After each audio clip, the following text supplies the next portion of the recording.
Hello friends, I am Vishal and welcome back to learning with Vishal. आज हम पढ़ने जा रहे हैं एलिमिनेशन रिएक्शन मीन्स विलोपन अभिक्रिया। विलोपन अभिक्रिया में हम देखेंगे कि किस प्रकार से एल्किल हैलाइड का विलोपन होता है और एल्कोहल्स का विलोपन होता है। इसके बारे में आज हम पूरे डिटेल में स्टडी करेंगे। तो देखते हैं हम एलिमिनेशन रिएक्शन का मतलब क्या होता है। एलिमिनेशन का मतलब क्या होता है? एलिमिनेट करना यानी रिमूव करना। कि एटम है, उस कोई कंपाउंड है, उसमें से दो एटम या दो से अधिक एटमों को क्या करना? रिमूव करना यानी एलिमिनेट करने को ही एलिमिनेशन रिएक्शन कहते हैं। तो देखते हैं एलिमिनेशन रिएक्शन में क्या होता है कि जैसे कि सिग्मा बॉन्ड होते हैं वो क्या होते हैं? ब्रेक होते हैं। एंड पाई बॉन्ड का क्या होता है? फॉर्मेशन। सिग्मा बॉन्ड तो जानते हो ना क्या होता है? जैसे कार्बन कार्बन इससे जुड़ा हुआ है, इससे किससे? एकल बंध से। किससे जुड़ा हुआ है? सिंगल बॉन्ड से जुड़ा हुआ है, ये है ना सिंगल बॉन्ड। अगर ये सिंगल बॉन्ड से जुड़ा हुआ है तो ये बॉन्ड होगा sigma. Carbon carbon double bond से जुड़ा हुआ है तो एक बॉन्ड होगा पाई और एक बॉन्ड होगा सिग्मा। ओके, तो जैसे कि अब एक सिग्मा बॉन्ड, जैसे दो सिग्मा बॉन्ड टूटते हैं, दो सिग्मा बॉन्ड ब्रेक होते हैं, तब क्या बनता है? एक पाई बॉन्ड बनता है ना। और जब एक पाई बॉन्ड ब्रेक होता है, क्या होता है? ये एक पाई बॉन्ड ब्रेक होता है तो क्या बनते हैं? दो सिग्मा बॉन्ड बनते हैं। समझ आती है बात? तब देखो एलिमिनेशन रिएक्शन के अंदर क्या होता है उसको हम देखेंगे। आप देख सकते हो एलिमिनेशन रिएक्शन के अंदर क्या होता है कि two sigma bond break and pi bond will be form. तो दो सिग्मा बॉन्ड क्या होते हैं? ब्रेक होते हैं और क्या बनता है? कि पाई बॉन्ड बनता है। देखो किस प्रकार से बनता है।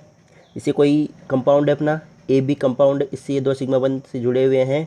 एटम है एक्स एंड वाई, इन दोनों के सिग्मा बॉन्ड है, इनको क्या किया हमने? ब्रेक किया। तो इन दोनों सिग्मा बॉन्डों को ब्रेक करना, कोई रिएजेंट लिया, रिएजेंट की प्रेजेंस में क्या किया? इनको ब्रेक किया। तो देखा क्या बना? हमने पाई बॉन्ड का फॉर्मेशन हो गया और ये एक्स और वाई एटम क्या हो गए? एलिमिनेट होकर साइड प्रोडक्ट के रूप में मिल गया हमारे को। अब देखते हैं नेक्स्ट आगे क्या होता है।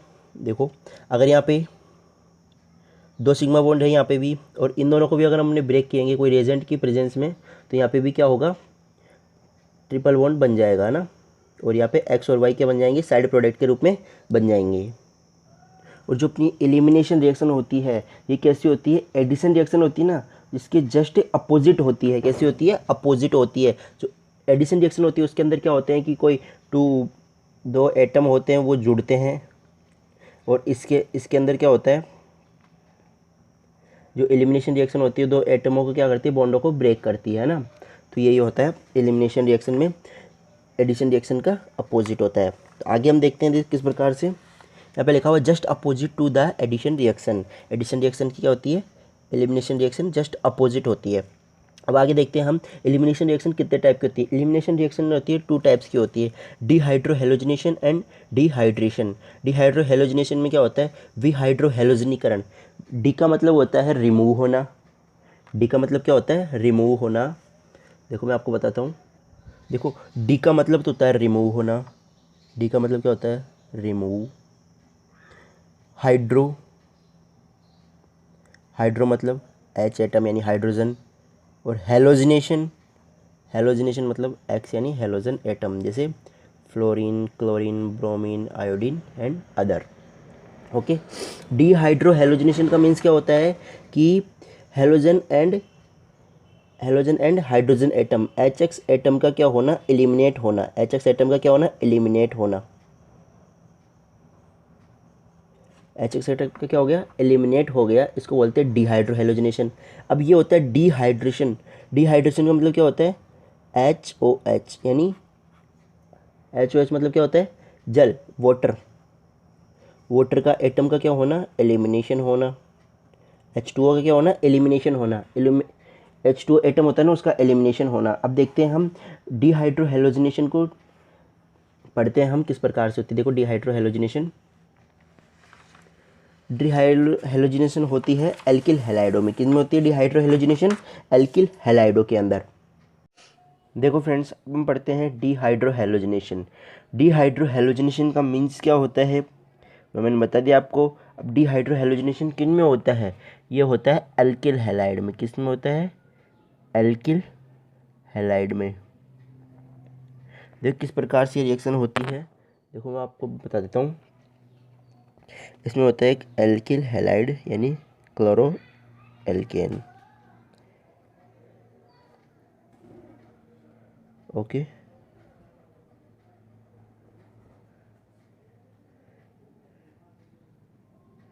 हो गए। यहाँ पे सॉरी एक ही हाइड्रोजन होता है, ये हो गई क्लोरो एल्केन। अब इसमें क्या होता है, ये रिएक्शन होती है अल्कोहलिक KOH में। किन में होती है, अल्कोहलिक KOH। किसकी प्रेजेंस में होती है reaction, alcoholic KOH। Alcoholic KOH की रिएक्शन प्रेजेंस में रिएक्शन होती है, तो इसमें क्या होता है, ये हाइड्रोजन और ये क्लोरीन क्या होता है, ये HX एटम हो गए ना, हाइड्रोजन और क्लोरीन क्या हो जाते हैं, एलिमिनेट हो जाते हैं। क्या हो जाते हैं, एलिमिनेट। तो हमारे पास क्या बन जाती है, एल्कीन बन जाती है। क्या बन जाती है, alkene.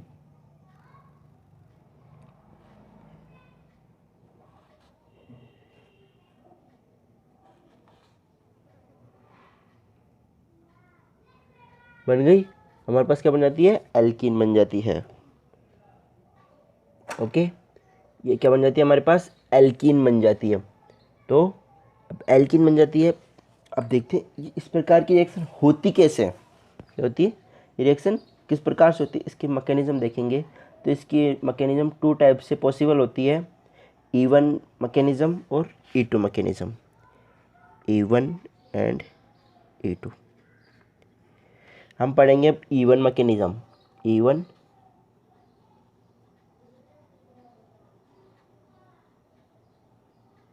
E1 mechanism.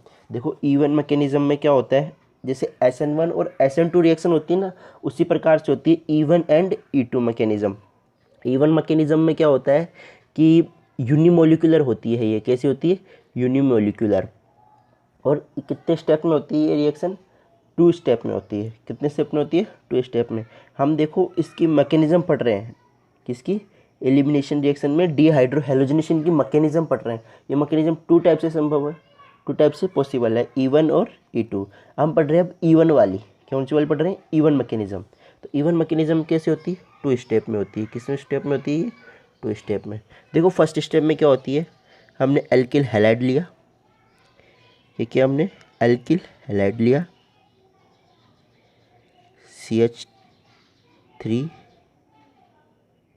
Sorry CH2 Cl। Okay, यहाँ पे R ले लिया है ना। ओके, अब देखो इसमें होता क्या है कि ये जो क्लोरीन होता है इसकी क्या होती है, मोर इलेक्ट्रोनेगेटिविटी, मतलब इसकी विद्युत ऋणता अधिक होती है। तो विद्युत ऋणता अधिक होती है तो क्या करता है, ये बॉन्ड को अपनी ओर खींचता है। क्या करता है, ये बॉन्ड को अपनी ओर खींचता है, और ये क्या होता है, इससे बाहर निकल जाता है। बाहर निकल जाता है, इससे कंपाउंड से बाहर निकल जाता है। तो क्या बन जाता है, ये CH2 प्लस और क्लोरीन माइनस आयन बन जाता है। क्या बन जाता है, क्लोरीन माइनस आयन। अब देखो आगे क्या होता है, फर्स्ट स्टेप हो गई, इसको बोलते हैं RDS। कौन सा स्टेप है, ये स्लो स्टेप है, इसको बोलते हैं हम RDS। ओके, RDS का मतलब क्या होता है कि ये होता है जो रेट ऑफ रिएक्शन है, ये रिएक्शन किस रेट से चल रही है, मतलब कितनी स्पीड से चल रही है, वो वेग निर्धारक पद है, उसको डिसाइड करने वाला स्टेप है ये। ओके, फर्स्ट स्टेप तो हमारी कंप्लीट हो गई। अब सेकंड स्टेप में देखते हैं जो कार्बोकेटायन बना है। क्या बना है, कार्बोकेटायन। उसको हम लेते हैं RCH2 प्लस। ओके, और उसमें क्या करते हैं हम, इसमें देखते हैं कि हम क्या होता है, जो ये हाइड्रोजन है ना, ये हाइड्रोजन यहाँ पे अटैक करता है। ये हाइड्रोजन यहाँ पे अटैक करता है। अटैक किस प्रकार से करता है, जैसे यहाँ पे पॉजिटिव चार्ज आ गया, ये पॉजिटिव चार्ज आ गया तो क्या करेगा, इलेक्ट्रॉन अट्रैक्ट करेगा, इलेक्ट्रॉन को क्या करेगा, खींचेगा इधर से, तो ये हाइड्रोजन इधर की साइड में आ जाएगा। ओके, तो किस प्रकार से बनेगा इसमें product, RCH single bond CH2 plus H plus. Okay, ये इसके ऊपर से पॉजिटिव यानी कार्बोकेटायन हट गया, और यहाँ पे H प्लस क्या बन गया, बाहर निकल गया साइड प्रोडक्ट के रूप में। तो इस प्रकार से E1 मैकेनिज्म क्या होती है, कंप्लीट होती है। अब इसको एक बार हम नोट्स के रूप में देख लेते हैं, नोट्स में किस प्रकार से है। ओके, देखो नोट्स में किस प्रकार से है। E1 मैकेनिज्म यूनिमोलिकुलर होती है। फर्स्ट स्टेप में क्या होता है, एल्किल ब्रोमाइड लिया हुआ है, यहाँ पे एथिन ब्रोमाइड लिया हुआ है, ये स्लो स्टेप है, CH3 CH2 बन गया। क्या बन गया यहाँ पे, क्या हुआ, ये मोर इलेक्ट्रोनेगेटिविटी है। मोर इलेक्ट्रोनेगेटिविटी के कारण क्या होता है इसमें, ओके फर्स्ट वाला स्टेप कौन सा होता है, RDS स्टेप। RDS का मतलब होता है rate determine step. Slow step होता है, स्लो रिएक्शन होती है, तो इसके अंदर RDS का मीन्स होता है, जैसे अपन ऑर्डर ऑफ रिएक्शन पढ़ेंगे 4th चैप्टर में हम पढ़ेंगे, केमिकल काइनेटिक्स में पढ़ेंगे rate of reaction. Rate of reaction का मतलब होता है कि अभिक्रिया जो रिएक्शन है इसकी रेट मतलब दर क्या है, कितनी स्पीड से हो रही है, स्लो स्पीड से हो रही है या ज़्यादा स्पीड से हो रही है ना, तो उसके बारे में हम पढ़ेंगे। तो ये वो डिसाइड करता है। तो इस सेकंड स्टेप में क्या होता है, कार्बोकेटायन आता है। कार्बोकेटायन में क्या होता है, ये हाइड्रोजन इस पर अटैक करता है या इधर खींचता है इसको, है ना, इस पर समझ सकते हैं, इधर खींचता है उस पर, क्योंकि इस पर पॉजिटिव चार्ज है, तो पॉजिटिव चार्ज क्या करेगा, इलेक्ट्रॉनों को अपनी ओर अट्रैक्ट करेगा और ये फास्ट होता है और इससे अपना एथीन बन जाता है, मतलब एल्कीन बन जाता है और ये हाइड्रोजन एटम जो होता है बाहर निकल जाता है। अब हम देखेंगे E2 मैकेनिज्म। कौन सी मैकेनिज्म देखेंगे, E2 मैकेनिज्म। अब देखेंगे हम E2 मैकेनिज्म। E2 मैकेनिज्म में क्या होता है, ये कौन सी होती है, वन स्टेप रिएक्शन होती है। E2 मैकेनिज्म क्या होती है, वन स्टेप रिएक्शन होती है, बाई मोलिकुलर होती है। जैसे अपने SN1 और SN2 पढ़ा था ना, उसी टाइप की है, जैसे SN1 और SN2 टाइप की ही है। इसकी की पॉइंट्स क्या है, बैक अटैक होता है, इसमें क्या होता है, बैक अटैक, पीछे से अटैक करता है, और ये होते हैं वन स्टेप रिएक्शन होती है। देखो हमने इसमें क्या किया था, अल्कोहलिक KOH की प्रेजेंस ली थी, है ना, अल्कोहलिक KOH। अल्कोहलिक KOH की प्रेजेंस लेगी तो क्या आएगा, ये OH माइनस आ जाएगा। क्या जाएगा, OH माइनस आ जाएगा। तो क्या होगा, ये OH माइनस है, हाइड्रोक्साइड आयन है, हाइड्रोक्साइड आयन इसके हाइड्रोजन के साथ में, ये कौन है, ये एल्किल हैलाइड ही है ये ना। इस H को हमने इस प्रकार से लिख दिया, यहाँ पे CH2 Br लिख दिया ना। तो जो OH है, OH हाइड्रोजन के साथ में क्या करेगा, बॉन्ड बना लेगा। OH क्या करेगा, हाइड्रोजन के साथ में बॉन्ड बना लेगा। तब हाइड्रोजन के साथ में बॉन्ड बना लेगा तो यहाँ पे बन जाएगा H2O। क्या बन जाएगा, ये H2O बन जाएगा, ये साइड प्रोडक्ट के रूप में निकल जाएगा। और जब ये फिर ये बॉन्ड इधर शिफ्ट हो जाएगा और ये बॉन्ड इधर शिफ्ट हो जाएगा, तो ब्रोमाइड आयन के रूप में बाहर निकल जाएगा और यहाँ पे एथीन बन जाएंगी। सिंपल है, ओके।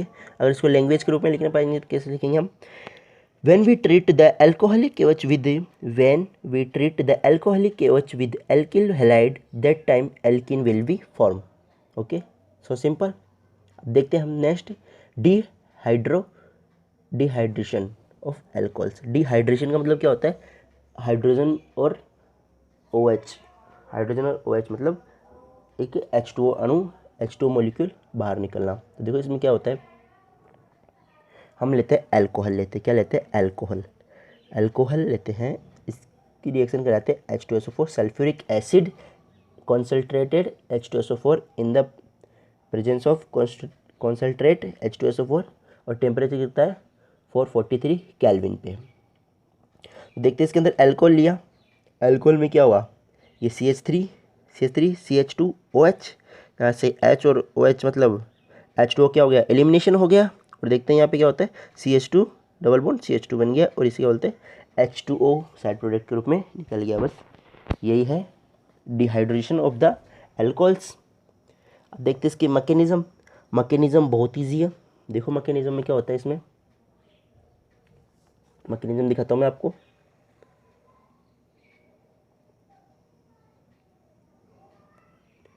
देखो मैकेनिज्म में क्या होता है, H2SO4 क्या है, एसिड है, तो H2SO4 क्या करेगा, H+ डोनेट करेगा। H2SO4 क्या करेगा, H+ डोनेट करेगा, क्योंकि एसिड है, एसिड की प्रॉपर्टी क्या होती है, H+ डोनेट करना। तो H2SO4 ने H+ डोनेट किया तो क्या बन गया, HSO4 माइनस, क्या बन गया ये HSO4। ये H+ क्या करेगा, H+ क्या जाएगा, अल्कोहल के पास जाएगा, किसके पास जाएगा, अल्कोहल के पास। CH3 CH2 OH अल्कोहल के पास गया, H+ रहा। अभी H+ क्या करता है, पॉजिटिव और क्या करते हैं, इलेक्ट्रॉन खींचने की होती है इनके अंदर, इलेक्ट्रॉन पॉजिटिव रहते हैं इनके पास, क्या होती है, इलेक्ट्रॉन, मैंने बताया था आपको, इलेक्ट्रॉन खींचने की प्रवृत्ति रहती है इनके पास, क्या रहती है, इलेक्ट्रॉन खींचने की प्रवृत्ति रहती है। तो इसके अंदर क्या करेगा, ये इलेक्ट्रॉन इसकी तरफ खींचेगा, क्या करेगा, खींचेगा। ओके, तो OH के पास अब इलेक्ट्रॉन तो है नहीं, लोन पेयर है, लेकिन ऑक्सीजन के पास क्या है, ये ऑक्सीजन के पास लोन पेयर है, तो इनको क्या करेगा, खींचेगा और यहाँ पे क्या करेगा, बॉन्ड बना लेगा। यहाँ पे क्या करेगा, बॉन्ड बना लेगा, CH3 CH2, यहाँ पे ऑक्सीजन से क्या बना लिए, OH तो है ही, ये बॉन्ड बना ले, ऑक्सीजन पे पॉजिटिव चार्ज आ गया। अब क्या हो भाई, ऑक्सीजन पे पॉजिटिव चार्ज हो गया। अब ये हो नहीं सकता, ऑक्सीजन पे पॉजिटिव चार्ज रह नहीं सकता, क्योंकि फिर अगर पॉजिटिव चार्ज रहेगा तो स्टेबल नहीं होगा, कंपाउंड क्या नहीं होगा, स्टेबल नहीं होगा। तो इसमें क्या होता है, जल का अणु बाहर निकल जाता है, क्या होता है, जल का अणु बाहर निकल जाता है, H2O। यहाँ से ये H2O बाहर निकल गया और यहाँ पे क्या बन गया, CH3 CH2 प्लस, पॉजिटिव बन गया। फिर ये पॉजिटिव बना, ये हाइड्रोजन इधर शिफ्ट हुआ, CH2 डबल बॉन्ड CH2 बन जाएगा, ऐसे कैसे, okay, CH2 double bond CH2 बन जाएगा। इस प्रकार से हमारी एलिमिनेशन रिएक्शन कंप्लीट हुई। Okay, thanks for watching. Next video में हम पढ़ेंगे सब्स्टिट्यूशन रिएक्शन। सब्स्टिट्यूशन रिएक्शन पूरी कंप्लीट करेंगे। Okay okay, bye bye. Thanks for watching.